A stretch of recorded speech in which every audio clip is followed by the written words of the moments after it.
Hi everyone, it's Miss Stephanie. I hope you guys are having a good weekend. It's beautiful outside, so I hope you're enjoying it. I'm going to sing for you the welcome song, and I'm going to share with you a few short stories, okay? So let's get started with our welcome song.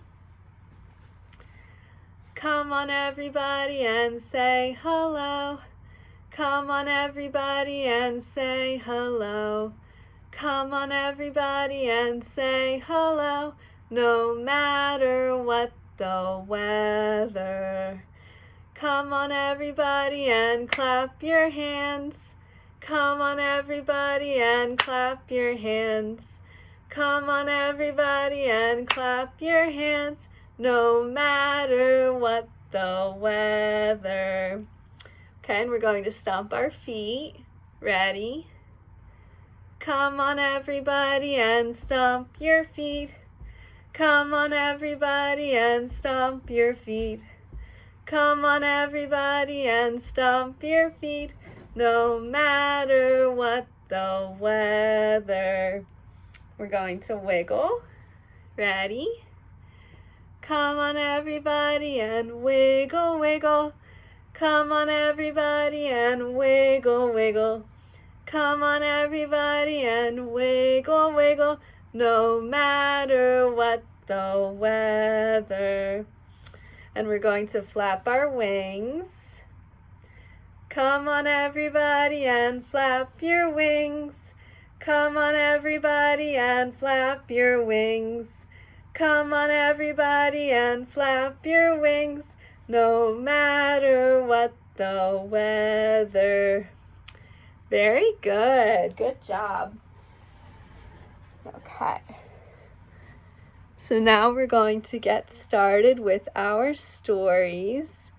If you watched the video last week, we read from Bird Tales, and we're going to read more short stories from Bird Tales. So I hope you guys enjoy. And Bird Tales is in the Baldwin Library of Historical Children's Literature, and it's published by D. Lothrop and Company in 1889, so we're able to read it for you today. It's in the public domain. And the three stories we're going to be reading for today are Mrs. Oriole, A Sweet Singer, and A Long Chase. So I hope you guys enjoy. And keep sending your comments to me and reaching out. I love hearing from you guys, and I hope you're continuing to stay busy and just find things to do at home. So I hope you enjoy these stories. Let me show you my screen in a second. Here we are. Okay, ready?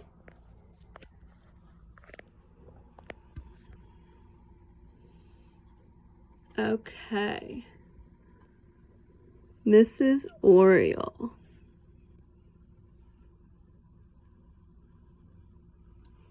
There we go. Mrs. Oriole, did you ever see an oriole's nest? It is fastened to a tree. It hangs down. It looks like a little long bag or purse.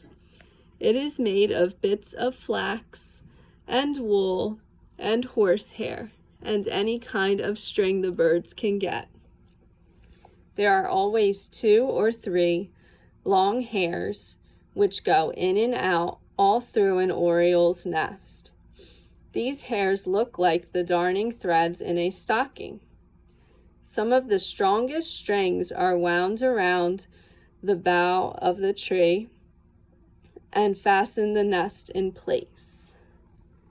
The nest is fastened like this in 3 places. When the nest is finished, Mrs. Oriole puts a pad of soft wool or cow's hair in the bottom. On this soft cushion, she lays 3 eggs. These eggs have pale purple spots on the large ends. Fine pale purple streaks run crisscross around the small ends. I once saw 2 orioles building a nest. It was in an apple tree.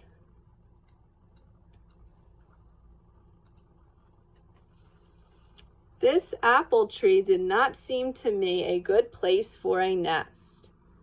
It grew by the roadside. Noisy wagons passed under it all day. And here we have an oriole's nest with an oriole inside. There was a noisy tin shop right across the road, but orioles are not afraid of noise. They like to be near where people live. Mrs. Oriole liked that tinsmith shop. She often looked over to the shop as if she saw something that pleased her. Mrs. Oriole stayed in the tree and built the nest. Mr. Oriole brought the hair and wool and string to build it with. If Mrs. Oriole liked what he brought, she took it and wove it in. If she did not like it, she scolded and sent him off for more. Once he brought her a skein of sewing silk, which a dressmaker had left on her windowsill. Mrs. Oriole liked that very much. She gave two or three happy little chirps. The little chirps meant, "Thank you, very nice." But when she needed the long strips to fasten the nest to the tree, he could not please her. He brought 2 horsehairs. One of them was a foot long. But Mrs. Oriole scolded him. She shook her head at the horsehairs. Then he brought her a long piece of red yarn. But Mrs. Oriole did not want red yarn. She sat down and looked over at the tin shop. At last she flew down. She alighted at the door of the tin shop. She got what she wanted at once. It was a long piece of bright, fine wire. The tinsmith had swept this wire out of the shop several days ago. This wire was just right to fasten a bird's nest to a tree. I thought Mrs. Oriole showed good sense when she took it. I often saw that wire shining out among the leaves of the apple tree. That's the end of our first story.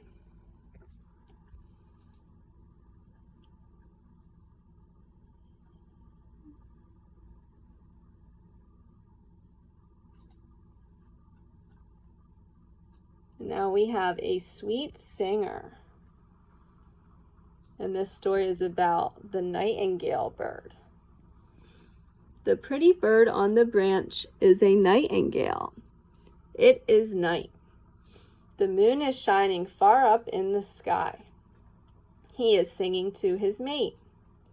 Her nest is on the ground under the branches.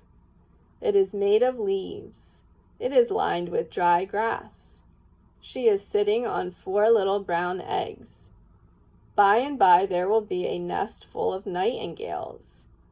I suppose you never heard a nightingale sing. Nightingales do not live in America. They live in Europe and Asia. In winter, they live in the south of Europe and Asia, where the weather is warm. In April, they fly north. Many of them go to England. There they stay all summer. In September, they fly back to the south of Europe.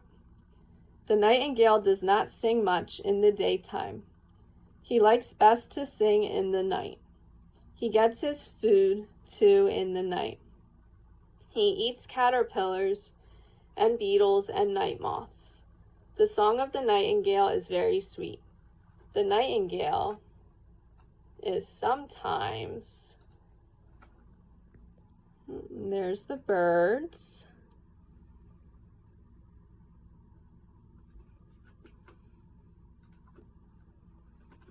The nightingale is sometimes caught and put into a cage. I think it is a cruel thing to catch a wild bird and shut it in a cage. It ought not to be done. Birds love to fly up in the blue sky, far, far away. The nightingale loves its mate. Once there were 2 nightingales shut in a cage. One of them died. The other was full of grief. He would not sing. He would not eat. In a few hours he died too. The nightingale is a brown and very plain-looking bird. Many years ago, a lady came from Sweden to America. She was a singer. Her name was Jenny Lind. She sang so sweetly the people called her the Swedish Nightingale. Who sings the livelong night in wood and flowery vale? So sad, so sweet, so clear, it is the nightingale. And there's a picture, it says an Italian night. So that's what it would look like at night when the nightingale is out and singing. So that's the end of our sweet singer. Now we have our final story. This one's called A Long Chase. And you're going to see why the ducks are chasing the other duck. Mr. Brown's 6 ducks are out for their first spring swim. There are 5 white ducks and 1 black one. They quacked and quacked as they came down from the barnyard to the bank of the stream. They made as much noise as 6 boys and girls. Yes, the ice is gone, said the first duck as he swam away. We'll have a good long swim, said the second duck as he too swam away. The air is like summer, said the third duck as he too swam away. See the willows, said the fourth duck as he too swam away.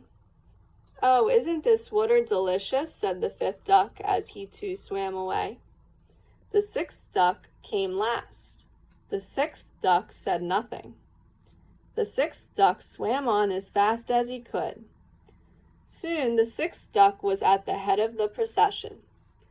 Ah, the sixth duck has seen a little frog sitting on a log.